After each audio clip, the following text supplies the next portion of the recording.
चाहे मान लो आप कोई गेम खेलते हो, कुश्ती खेलते हो, आपके अपोनेंट को अगर ये पता चल गया कि इसको एक ही दाव आता है, तो अगली बार तो क्या वो आपका सेम दाव चलने देगा? तो इसी तरह जो पैरासाइट होते हैं ये भी चालाक होते हैं, तो हर बार आपको टेक्निक बदलनी पड़ेगी, उसके लिए सोल्ट बदलना पड़ेगा। इन बातों का आपको विशेष ध्यान रखना पड़ेगा पशुपालन में। किसान साथियों नमस्कार, मैं आपका दोस्त सुभाष खिचड़।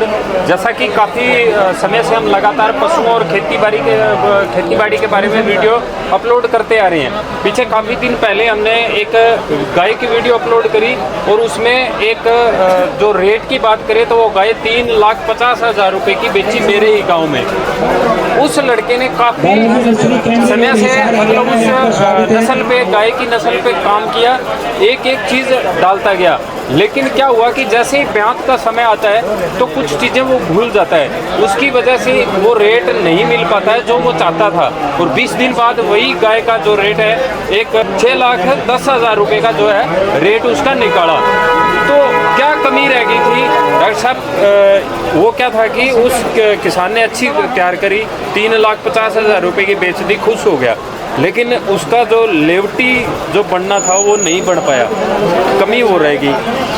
बाद में डेयरी फार्म ने ले जा करके क्या खिलाया क्या नहीं पिलाया, 20 दिन बाद उसी गाय का जो रेट है सोशल मीडिया के ऊपर 6,10,000 रुपये का निकाल दिया।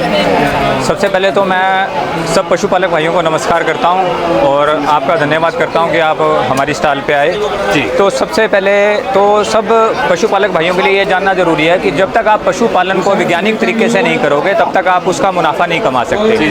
तो दूसरा जो से आप कह रहे हैं कि ना डेयरी फार्मर ने ना किसी से भैंस लेके आया और ना उसको वो उतना मुनाफा नहीं कमा पाया।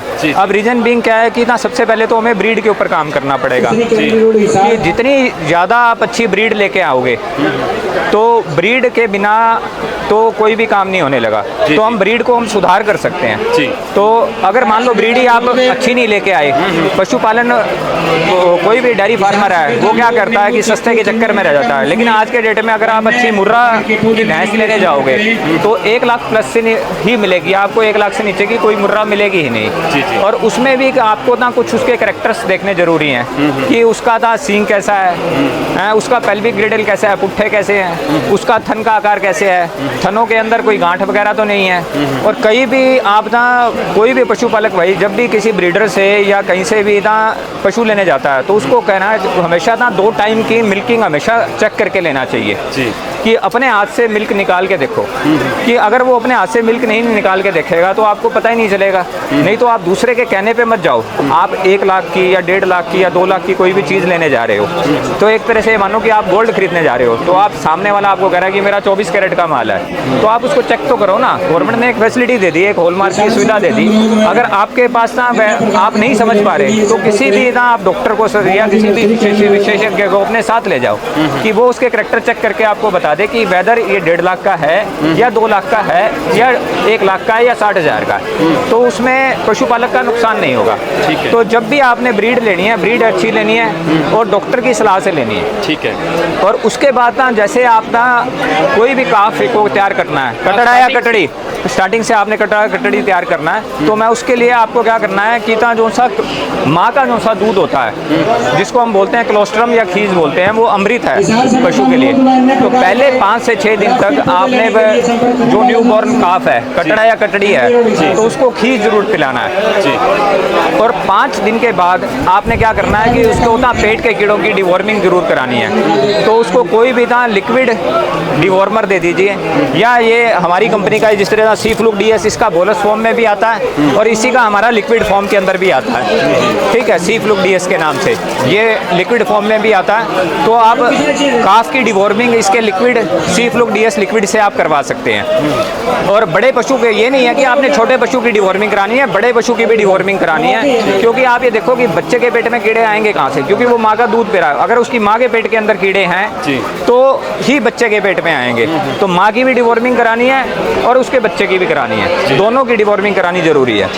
और हाँ, उसके बाद आपने क्या करना है कि जितनी जल्दी आप ना छोटे बच्चे को खाना सिखाएंगे उतना हमेशा फायदे में रहेंगे। तो आप कोई भी काफ स्टार्टर स्टार्ट कर सकते हैं। काफ स्टार्टर्स का मतलब है कि कोई भी आप फीड जिसमें मक्का, जो ले लीजिए आप, और आप गवार ले लीजिए, हरा उसको खाना सिखाइए, गेहूं की चोकर है, ये सारी चीज़ें, भूसा वगैरह, जितनी जल्दी पशुओं को खाना, छोटे बच्चों को खाना सिखाएंगे उतना बीच में बोलना चाहूँगा हाँ जी। कि क्या होता है कि छोटा जो काफ होता है वो ये चीज़ें नहीं खा पाता है, लेकिन उसका कोई समाधान ऐसा होना चाहिए, ऐसी कोई दवाई बताओ कि उसको डायरेक्ट पिला दी जाए, वो उसकी पूर्ति कर दे। वो क्या है, सारी चीज़ें, कुछ चीज़ों का नेचुरल प्रोसेस होता है। आप ये सारी चीज़ों को अगर आप मान लो, आप पशु को 2 महीने तक थोड़ी दवाई पिलाते रहोगे, क्या होता है कि ना पशु को जितनी जल्दी एटलीस्ट ना 10 छठे 7वें या 10वें दिन तक उसको ना चारा डालो, गेहूं की चोकर डालो, आटा डालो, जितनी जल्दी वो खाएगा, नेचुरल प्रोसेस पे आएगा, उतना फायदे में रहेगा।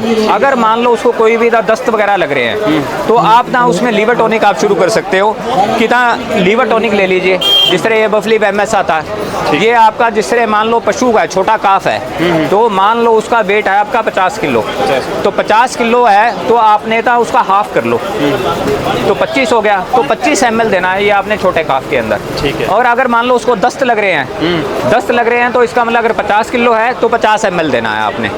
तो दोनों कंडीशंस में डोज अलग अलग होगी। ठीक है। तो नॉर्मल में आपने 25, हाँ ये लीवर टॉनिक है, ये क्या करेगा, उसके डाइजेस्टिव सिस्टम को, पाचन तंत्र को ठीक करेगा। ठीक है। मेन आप ये देखो कि पशु का पाचन तंत्र जो सा है, जिस तरह हमारे घर की किचन होती है वो वैसे है, अगर वो ठीक नहीं है तो बॉडी के बाकी 10 सिस्टम और काम सही ढंग से नहीं करेंगे। पशु के पेट के 4 भाग होते हैं, र्यूमन हो गया, रेटिकुलम हो गया, मोसम हो गया, बोसम हो गया। ठीक है। तो अगर पाचन तंत्र ठीक है तो ये वहाँ से चीज़ डाइजेस्ट होके ब्लड के अंदर जाएगी, खून के अंदर जाएगी और वो सारी बॉडी को एनर्जी देगा। अगर उसका डाइजेस्टिव सिस्टम ही खराब है, लीवर ही खराब हो गया, तो कोई भी आपकी बॉडी का सिस्टम ना ह्यूमन में ना पशु में काम कर पाएगा। और साथ में आप क्या कर सकते हैं कि मल्टीविटामिन कोई भी ऐड कर सकते हैं, जैसे हमारा आता है ये टिटस गोल्ड लिक्विड आता है, ये छोटे पशु को आप 5 ml दे दीजिए, छोटे पशु को 5 ml देना, सिरिंज में भर के उसके मुंह में डाल दीजिए, टिटस गोल्ड को 5 ml देना है। तो ये आप ना शुरू कर सकते हैं, ये दोनों प्रोडक्ट आप शुरू कर दीजिए, और साथ में जितनी जल्दी उसको खाना सिखाएंगे, मैं बार बार यही बात रिपीट कर रहा हूँ, उतना आप पशुपालक के लिए फ़ायदेमंद रहेगा। ठीक है। आप सारी चीज़ों ये साथ में एज ए स्पोर्टिव थेरेपी आप यूज कर सकते हैं। मान लो उसमें कोई बीमारी आ रही है, मान लो पशु को दस्त लग रहा है, तो आप लीवर टॉनिक स्टार्ट कर दीजिए, ग्रोथ के लिए आप मल्टीविटामिन शुरू कर दीजिए। लेकिन आप सोचो कि ना अब पशु ना जो चीज़ें ना उसने प्रोटीन लेना है, कार्बोहाइड्रेट लेना है, लिपिड लेना है, वो सारी चीज़ें हम दवाइयों से पूर्ति कर लें, वो आप उसकी डिपेंडेंसी कर रहे हैं दवाइयों के ऊपर। तो उसकी बजाय जितना उसको नेचुरल तरीके से रखेंगे, साथ में इनको एडिटिव ऐड करना, एज ए स्पोर्टिव ऐड करना है, इसको मेन कोर्स नहीं लेना। बात समझ गए ना, कि जिस तरह हम मेन कोर्स में रोटी खा रहे हैं, कि हम मेन कोर्स में दवाई थोड़ी खाएंगे रोज, नहीं। समझ गए ना। तो इसी तरह उसको जितना नेचुरल रखोगे, साथ में स्पोर्टिव थेरेपी में जहाँ उसकी कमी लग रही है मल्टीविटामिन ऐड कर दो, लीवर टॉनिक ऐड कर दो, डिवॉर्मिंग आपने हर पशु की जरूर ऐड करानी है। डिवॉर्मिंग बड़े पशु की साल में 4 बार करानी है, और साल में 4? हाँ, साल भर। जो से परजीवी होते हैं ना, वो बेसिकली ना बहुत चालाक होते हैं, 4-5 टाइप के परजीवी होते हैं। जिस तरह हमारे जो सा हरियाणा के अंदर है, जहाँ भी नहरी पानी लगता है वहाँ लीवर फ्लूक के काफ़ी केस आते हैं, जिगर के आकार के कीड़ों के, या फीताकृमि, राउंड वॉर्म या हुकबॉर्म के केस आते हैं। तो उसमें आप क्या करें कि पहले था सी फ्लूक DS दे दें, ठीक है, इसको गुड़ के साथ दे दें, ठीक है। और तीसरे महीने के बाद फिर आप ना इसमें ना कैटमैक प्लस बोलस आती है, यानी कि ये 3 महीने का जो 3 महीने के बाद आपने सोल्ट चेंज करना है। सेम सोल्ट नहीं रखना, मतलब कि 3 महीने में पहले आप सी फ्लूक DS देते हैं, फिर आप कैटमैक प्लस बोलस के साथ करवा दें। जितना आप सोल्ट को चेंज करेंगे उसमें रेजिस्टेंस डेवलप नहीं होगा। क्या होता है, मान लो आप कोई गेम खेलते हो, कुश्ती खेलते हो, आपके अपोनेंट को अगर ये पता चल गया कि इसको एक ही दाव आता है, तो अगली बार तो क्या वो आपका सेम दाव चलने देगा? तो इसी तरह जो पैरासाइट होते हैं ये भी चालाक होते हैं, तो हर बार आपको टेक्निक बदलनी पड़ेगी, उसके लिए सोल्ट बदलना पड़ेगा। इन बातों का आपको विशेष ध्यान रखना पड़ेगा पशुपालन में। ठीक है जी। और जितना भी कोशिश कीजिए कि एक्सपर्ट की सलाह लीजिए, जो भी टेक्निकली एक्सपर्ट लोग हैं तो उनके पास जाइए, उनसे सलाह लीजिए।